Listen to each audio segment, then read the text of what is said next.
नमस्कार दोस्तों, बिहार पुलिस का रिजल्ट सीएसपीसी के द्वारा तो जारी कर दिया गया है, लेकिन जिनका नहीं हुआ है वो छात्र तो परेशान है ही, लेकिन जिनका रिजल्ट आया है वो छात्र भी परेशान है। बहुत सारे छात्र एनसीएल के मुद्दा, ईडब्ल्यूएस के मुद्दा को लेकर परेशान है।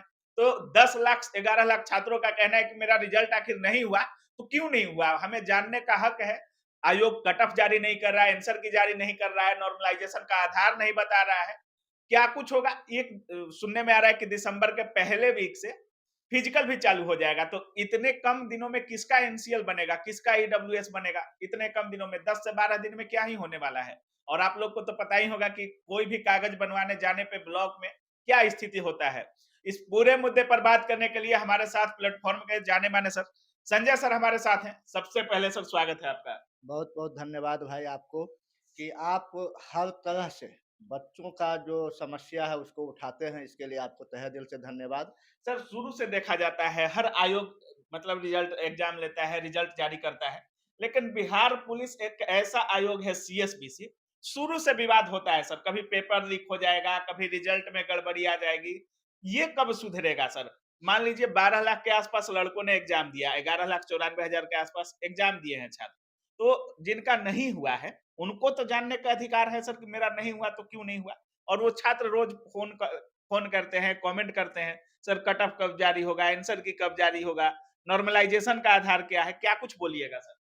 देखिए, सबसे पहली बात है हुँ, कि आपकी अगर मंशा सही है, हाँ, तो सब कुछ सही होगी। मतलब रोजगार देने की मंशा होनी चाहिए। हाँ, अगर रोज़गार देने की मंशा और सही फेयर एग्ज़ाम लेने की मंशा, सीएसपीसी की मंशा ही सही नहीं है। हाँ, आप जब एग्ज़ाम लेते हैं, हुँ, आप देख लीजिए भारत की सबसे बड़ी संस्था बीपीएससी है हुँ, या स्टेट की यूपीएससी पब्लिक सर्विस कमीशन है, चाहे रेलवे बोर्ड हो गया या एसएससी हो गया। एसएससी बोर्ड हो गया, जितने तरह का एग्ज़ामिनेशन बॉडी है, हुँ, सबके सब नॉर्मलाइज़र जिस विधि से एग्ज़ाम देता है, हर एक बात क्लियर रहता है और उसके हिसाब से रिज़ल्ट देता है। हुँ, यहाँ तो कुछ क्लियर ही नहीं है। हुँ, तो आपको बताना पड़ेगा, मान लिया जाए कि 17 लाख बच्चे का जो फॉर्म भरा था, उसमें से लगभग-लगभग 12 लाख बच्चे एग्ज़ाम दिए थे हुँ, और 1 लाख कुछ रिज़ल्ट आप दिए हैं, 8,000 के आस-पास में हुँ, रिज़ल्ट बिल्कुल, दिए हैं। बिल्कुल। तो 11 लाख बच्चों को तो ये जानने का हक होता है ना, हम तैयारी करें, बच्चे 5 साल, 7 साल, 10 साल से तैयारी करते बिल्कुल, हैं। बिल्कुल सर। तो उनको तो ये पता होना चाहिए कि मेरा रिज़ल्ट गड़बड़ काहे हुआ। हुँ, तो अगला जब हम अटेम्प्ट लेंगे तो उस चीज़ को ठीक करेंगे हुँ। और आप कहीं कुछ बता ही नहीं रहे कि नॉर्मलाइज़ेशन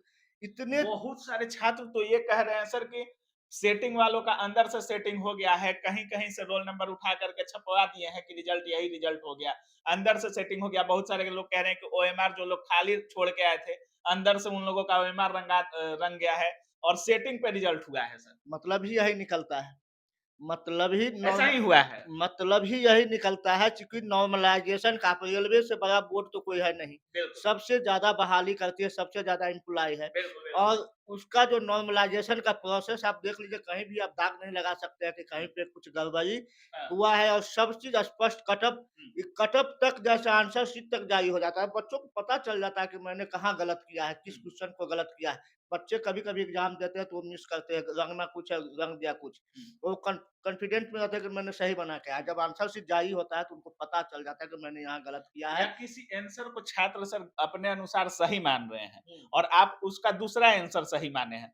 छात्रों को भी पता चलना चाहिए ना कि क्या आंसर दिए हैं आप। बिल्कुल, बिल्कुल। और बिल्कुल। नॉर्मलाइज़ेशन एक ऐसा प्रक्रिया है एग्ज़ाम में, कहीं पे गलती होने की संभावना नहीं रहती है।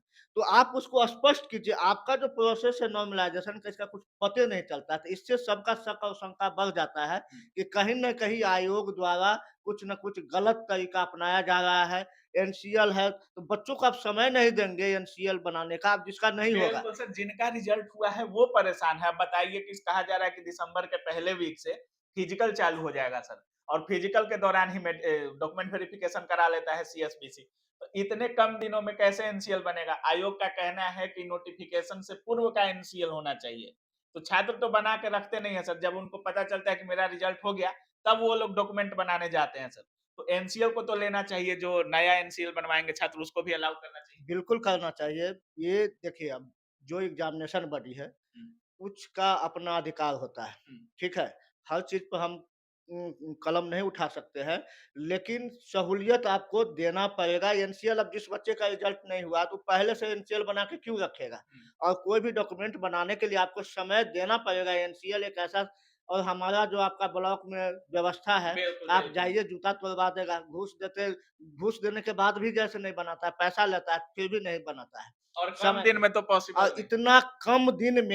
इतना कम दिन में आप बनवाइएगा तो कैसे बनाएगा? बच्चा जब फिजिकल का तैयारी करेगा कि एनसीआर बनाने जाएगा। बिल्कुल, बिल्कुल। तो आपको प्रॉपर सब चीज़ पहले से स्पष्ट कीजिए, समय दीजिए और जो कुछ भी करना है, एग्ज़ाम आप ले रहे हैं, एक-एक बात पहले से स्पष्ट क्लियर रूप से लिखा हुआ होना चाहिए। तब आप पे कहीं से कुछ भी उँगली नहीं उठेगा, उसके हिसाब से आप लीजिए। जो भी चीज़ होता है उसमें पारदर्शिता होना चाहिए। इस पर हम लोग बहुत बार, कई बार बिल्कुल। बच्चों के कुछ छात्र तो ये भी कह रहे हैं कि जिस तरह से सेटिंग हो रहा है सीएसबीसी में, पेपर लीक हो गया, बहुत हंगामा होने के बाद माना गया कि हाँ, पेपर लीक है। ये भी मानने को बोर्ड तैयार नहीं था कि पेपर लीक है। बहुत हो हल्ला होने के बाद हुआ कि नहीं, पेपर लीक है और एग्ज़ाम को रद्द किया गया सर। दोबारा एग्ज़ाम लिया गया, बहुत फेयर एग्ज़ाम हुआ, इस पे नो डाउट है। लेकिन अंदर से सेटिंग हुआ है और बहुत सारे छात्रों का कहना है कि इस रिज़ल्ट को खारिज करके आप दोबारा से रिवाइज़ रिज़ल्ट दीजिए, कट ऑफ के साथ दीजिए, आंसर की के साथ दीजिए और नॉर्मलाइजेशन का आधार क्लियर करके दोबारा से रिजल्ट देखिए, दीजिए। हमें जानने का एक हक है, हुँ, जो एग्ज़ाम अभी लिया गया है। हुँ, हर एक जिला का अलग-अलग क्वेश्चन, हर हुँ, एक सिटिंग का अलग-अलग हुँ। क्वेश्चन और उसमें भी ए, बी, सी, डी, ई, एफ, हर जी सेट होगा, हाँ। इतने सेक्शन। तो इतने सेक्शन में आप जो नॉर्मलाइज़ेशन का प्रोसेस अपनाए हैं, वो क्या क्या प्रोसेस है? प्रोसेस है? हमें जानने का, हम भारत का नागरिक है, बिहार का नागरिक है और हम एग्ज़ाम दिए हैं तो हमें सब चीज़ जानने का अधिकार है और आपको देना पड़ेगा। आप फिर से नॉर्मलाइजेशन का आधार क्या है? नॉर्मलाइज़ेशन का आधार क्या है? आंसर बहुत शीट सारे लोग गाइड बोलते हैं कि कीजिए। अगर ऑनलाइन एग्ज़ाम हो तब तो नॉर्मलाइजेशन कैसे लगता है ये समझ में आता है। हुँ। क्योंकि पूरे देश का क्वेश्चन सेम रहता है और अलग-अलग शिफ्ट में होता है तो ऑनलाइन में तो समझ में आता है, लेकिन ऑफलाइन एग्ज़ाम में नॉर्मलाइजेशन कैसे? ऑफ़लाइन एग्ज़ाम में नॉर्मलाइज़ेशन का कोई व्यवस्था नहीं है। अभी यूपी में कैंसल भी कर दिया आप गया। कैंसल करना ही पड़ेगा क्योंकि उसमें आप नहीं कर सकते हैं ना, ऑफ़लाइन का ऑफ़लाइन ढंग से रिज़ल्ट देना पड़ेगा, नॉर्मलाइज़ेशन की उसमें व्यवस्था नहीं है। जब उसमें वो सिस्टम आप ला रहे हैं, तो एकदम बिल्कुल गलत है और बिल्कुल, फिर बिल्कुल। से रिवाइज़ रिज़ल्ट देना चाहिए, बहुत कम बच्चों का रिज़ल्ट आया है और इसमें आप और देख लीजिए किसका रिजल्ट हुआ है, नहीं हुआ है, पता ही नहीं। पता जिसका नहीं चल जिसका रहा है 65 है, वो फेल है। जिसका 65 नंबर है, वो फ़ेल है, जिसका 50 नंबर है, वो पास हो गया है। कैसे तो हो गया? ऐसे में तो जो बच्चे का तो कॉन्फिडेंस ही लूज़ हो जाएगा कि अब आप पढ़बे नहीं करेंगे। चलो अब दूसरा काम करते हैं, दूसरा दुनिया में जाते हैं, संन्यास ले लेगा जीवन बिल्कुल, से। बिल्कुल। इस तरह का सर व्यवस्था लास्ट में जिनका रिजल्ट हुआ है उन छात्रों को और जिनका रिजल्ट नहीं हुआ है, उन छात्रों के लिए क्या कुछ बोलिएगा सर? देखिए सबसे पहले तो हम अपने मुख्यमंत्री जी से निवेदन करेंगे, हुँ, वो सुशासन बाबू के नाम से जाने जाते हैं बिल्कुल, और बिल्कुल। उनका जो छवि है उस छवि के हिसाब से इन पे उनको खुद एक्शन लेना चाहिए और जिससे हमारे बिहार का जो छात्र है, उनका भला हो। अभी देखिए इलेक्शन का समय है, वैकेंसी आ रही है, छात्रों को हम ये कहेंगे कि आप घबराइए नहीं क्योंकि देखिए, जहाँ असफलता है वहीं सफलता है। आपको तैयारी में लगे रहना है, ये सब प्रोसेस ज़िंदगी का हिस्सा है और एग्ज़ाम का हिस्सा है।